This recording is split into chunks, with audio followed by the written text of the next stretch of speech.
రాష్ట్ర ప్రభుత్వం, రాష్ట్ర ముఖ్యమంత్రి గారు, రాష్ట్ర మైనింగ్ శాఖ మంత్రి గారు ఈ అంశాన్ని మేము శాసనసభలో లేవనెత్తితే, మా శాసనసభాపక్ష ఉపనాయకుడు హరీష్ రావు గారు లేవనెత్తితే వారు స్వయంగా ఒప్పుకున్నారు. అవును, నేరం జరిగింది, తప్పు జరిగింది, చేసింది రాఘవ కన్స్ట్రక్షన్స్ అనే కంపెనీ అనే మాట స్వయంగా ముఖ్యమంత్రి గారు, మంత్రి గారు కూడా ఒప్పుకున్నారు. కానీ మంత్రి గారు తప్పు చేశారు కాబట్టి ఆత్మరక్షణలో పడి ఇవాళ మంత్రి గారిని కాపాడడానికి నానా ప్రయత్నాలు చేస్తున్నారు.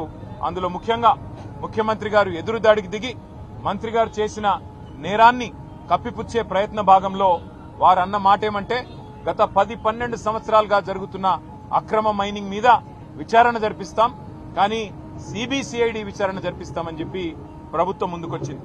మేము అడిగింది ఏంది?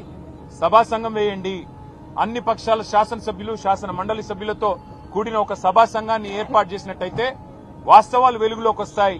మంత్రి గారితో పాటు వందల అక్రమ మైనింగ్ సంస్థలు ఏవైతే ఈ ప్రభుత్వం, కాంగ్రెస్ ప్రభుత్వంలోని పెద్దలు బినామీల పేర్ల మీద నడుస్తున్నాయో అవన్నీ కూడా బయటకు వస్తాయని చెప్పి మేము సభా సంఘం వేయమంటే, సభా సంఘాలకు విలువ లేదు అంటూ ఇక్కడ శాసనసభ వ్యవహారాల మంత్రి, ముఖ్యమంత్రి స్వయంగా మాట్లాడుతూ ఉన్నారు.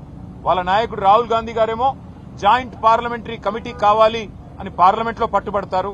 అదానీ వ్యవహారం మీద వెంటనే సభా సంఘం వేయండి అని చెప్పి పార్లమెంట్ లో అడుగుతారు.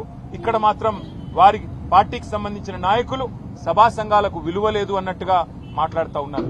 మేము సభా సంఘం వేయండి, లేదా ఒక సిట్టింగ్ హైకోర్టు జడ్జితో విచారణ జరిపించండి, దేనికైనా మేము సిద్దమని చెప్పాం.